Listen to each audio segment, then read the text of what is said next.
Okay, class, in this second screencast for our discussion of ethics, we're going to be talking about non-consequentialist ethical theories. So to begin, think about these questions here. What would you say is the most immoral or unethical or evil thing that someone has ever done? Or conversely, what's the most moral or ethical or good thing that people have ever done? And then once you come upon an example that resonates with you, then you ask yourself, are you saying that this is moral or immoral based on the results, based on what happened in people's lives? Or are you saying it's moral or immoral based on the principle of the issue or the action itself? And so when we think about non-consequentialist theories, it is the principle, it is the basic rule that we're saying is moral in and of itself. Or we could conversely say that there are principles that are immoral in and of themselves. So we'll be looking at Aristotle, Immanuel Kant, and Thomas Aquinas and the perspectives that they give that tend to fall in the non-consequentialist, more principle or rule-based perspective. So let's start with Aristotle here in virtue ethics. The assumption here that Aristotle seems to be making is, first of all, that virtue is a very important thing, and so we have to wrestle with what exactly we mean by virtue. But one thing that is true about virtue, according to Aristotle, is it will be seen in the actions that we do. And so rather than think of virtue as resulting in consequences, it's more the idea that virtue results from someone who has devoted themselves to the principle of virtue. And so what's that mean? Well, virtue and human character, things such as trustworthiness, morality, these kinds of things are the result of habitual responses practiced over the course of a lifetime. So what we're looking for when it comes to virtue ethics is what happens in someone's life. What's it look like for somebody to be living in a virtuous way, having devoted intentionally their attention over the course of their lives to developing themselves as virtuous people. And so we can think by extension here that if someone is young, well, maybe we can cut them some slack because they haven't had a whole lot of time to think about and to practice that which is virtuous. But if someone's older in life and they are not the kind of person who has sought virtue and they don't live in virtuous ways, that would be very unfortunate from a virtue ethics perspective. So when it comes to virtue, what we're looking for here is what Aristotle refers to as a state of happiness. But what he means by that is not a state that is a result. It's more a state of character. It's more a state of contentment with someone's ability to develop themselves in ways that are humanly, that are in keeping with, I should say, our humanity. So, for example, if someone is seeking wealth, fame, public success, anything like that, and they're looking for these things because of what they get out of them, because of the results, well, that's not going to be happiness, according to Aristotle. It could be that wealth, fame, public success could be things that there could be good reasons for pursuing those things, and typically someone might say, well, I want wealth so that I can use it in certain ways to help other people. That's fine. That's going to be a consequentialist, though, perspective. The virtue perspective is how we're looking at ourselves in terms of developing the kind of character that is appropriate for a human being. And so an observation that Aristotle makes about people and about many creatures and elements of the natural world is this idea of teleology, a design towards a goal, which he calls entelechy. And so what he means by this is he observes that you and I have a design of our soul, of our inner mind, in our purpose, which is driven towards being people of reason and virtue. And so in order to be people of reason and virtue, we have to practice reason and virtue, focus on those things, and develop the habits. And so an analogy here is someone who plays an instrument. Well, I play instruments, but the question is, do I play them well? Well, part of that is maybe a lack of talent on my part. Part of it also is how much time do I have to actually work on that, on practicing these instruments. So we know people who are very good at playing instruments or at a number of different things.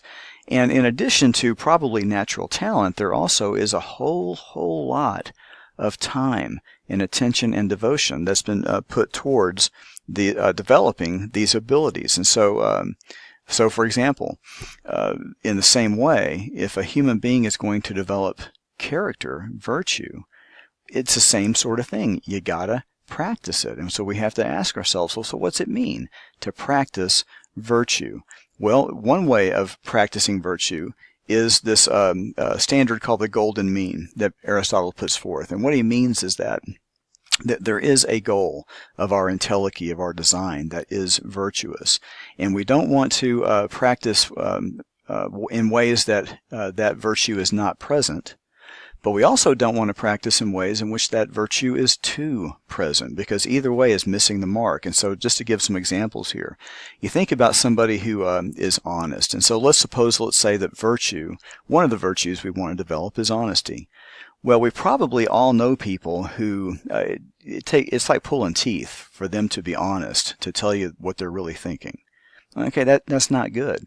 We also know people who they'll tell you what they think at the drop of a hat. Well, that's also not wise either. So what's it mean then to develop the mean, the happy sweet spot of virtue in terms of someone who lives honestly, and that flows out of them. And you can tell they're an honest person, but they're appropriate in how they are honest. Same thing with love. We know some people, and again, that we're not looking at the opposite here.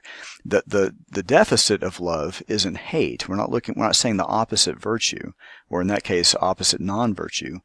We all know people who are apathetic, or withholding love for whatever reason.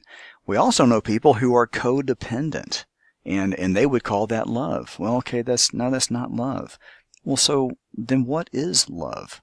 What is that happy mean, sweet spot? If we can answer those kinds of questions, then philosophically we're starting to move in the direction of these are the kinds of virtues and principles that we are to practice and develop over the course of our lifetime. And so the point is that is a principle of living, more so than an outcome-based perspective. Now we move to Immanuel Kant.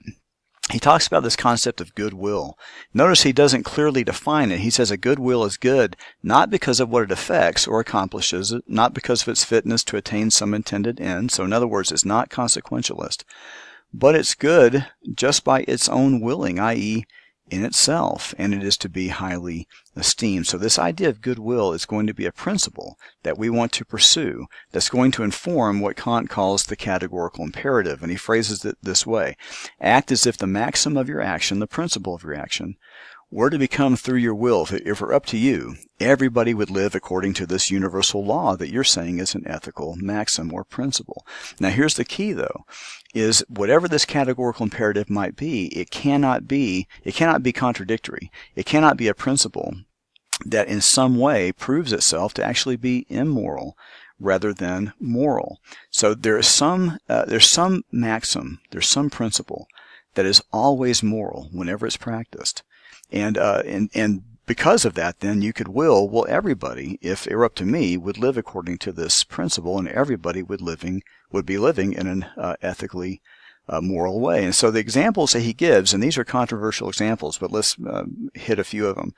One of them he gives is lying. It's never ethical to lie. So act as if the maxim of your action, always being truthful, were, if it were up to you, be a universal law of nature. And so we stop and think, well, are there ever situations in which it would be ethical to lie? Well, often when we're thinking that way, we're thinking in terms of a consequentialist perspective. Well, I don't want to lie because if I say something, I might hurt this person's feelings. If I speak honestly, I might hurt their feelings, and there's really no reason to do that. This is not the kind of time and place for that. Yeah, I get that. But let's consider, though, Kant's perspective. If you and I lie, what we're saying is that is a universal law of nature that's moral. And so what happens then? Well, what happens is a whole bunch of human beings are interacting with one another, and everybody is lying, and no one knows that which is who's being honest and who's not. And it creates chaos. Now, obviously, there is a consequentialist element to this, but the point he's trying to emphasize is that the principle itself is you simply do not be a dishonest person. you be an honest person. Now, we could bring in some elements of appropriateness and those kinds of things, but this is one of the examples that he uses to try to say we're trying to capture here a universal principle that will never contradict itself. It will always be moral in any circumstance, and if everybody did it, the entire community would be moral. So another way of thinking about the categorical imperative is what he calls the means-end principle. Act in such a way, so here's this maxim, that you treat humanity. Now get this, whether in your own person or in the person of any other. So the way that we regard ourselves and the way that we regard other people. We never treat ourselves or other people merely as a means to an end, but always at the same time as an end. So see what you think about this. See if you think this is an ethical universal principle that never fails. So if we look at other people and recognize that they have their own reasons for existing, their own human dignified reason to be, that would be their end, then we always respect that about each other. We respect it about ourselves and we respect it about others. What we don't do is we don't manipulate other people as a means to our end, and typically what that would involve is not telling people exactly everything that's involved, say if I'm initiating a relationship with them or if I'm trying to initiate a partnership or whatever it might be. Deceiving people in some way so that I use them for my end. We do not do that. Instead, this is basically a variation of the honesty principle here, not lying, in terms of always being straight with people about you have your reason and dignity to be and I have mine, and how, in keeping with those two, the fact that this is true for both of us, how do we then cooperate in such a way that everything's above board and nobody's being manipulated, nobody's being deceived? Would this situation ever fail? Would it ever be self-contradictory? Well, that's the kind of question we'd have to ask. And finally, we go to Thomas Aquinas and this idea of natural law. And what we mean by natural law is essentially looking at nature and deciding what does nature do, and do I imitate it? Is it ethical, and therefore I do this simply because of principle that it is natural, or do I avoid it because of the principle that even though it's natural, it does not seem to be moral? So we look at nature and we make evaluations based upon either what is God doing as reflected in nature, or just what is nature itself doing. So a classic example of this is from the Declaration of Independence. In the course of human events, it becomes necessary, and this idea of necessary is looking at nature and saying, well, all creatures want to be free, and therefore it's necessary that we pursue our freedom. But this necessity comes from the laws of nature and of nature's God. So kind of two sides of natural law here. Nature tells us that it's good to be free. Creatures that are trapped try to get free. God is telling us through nature it's a good thing to be free. So this whole idea of the American Revolution is heavily rooted in natural law. And you think about some of these issues that are big deals today. So for example, gay marriage. Often people who argue for or against gay marriage or polygamy or anything that's not your standard traditional manner of marriage, often they're going to point to nature and say, well, homosexuality is not natural. Someone else is saying, no, homosexuality is natural, looking at examples in nature. Rather than looking to principles, say, of freedom, political autonomy, that kind of thing, typically nature will be appealed to. That would be a natural law type argument. Same thing with immigration. Well, is it natural for people to move around the earth? Or is it not? Those kinds of perspectives come into play. Same thing with, hey, drugs are natural. Come on, man. Smoking weed is like eating onions and green peppers. It's all natural. But other people saying, well, no, hang on a second. Nature, this interacts with our nature in ways that are not good. On and on and on. Back and forth, natural law type discussions. So we go back to how we started off this screencast. What's the best thing? What's the worst thing that you've seen people do? And how would you evaluate this? Would a non-consequentialist perspective come into play? Such as virtue, such as deontology, the categorical imperative, or natural law. So from here, let's go to our last screencast for the week, which is going to be on consequentialist ethics.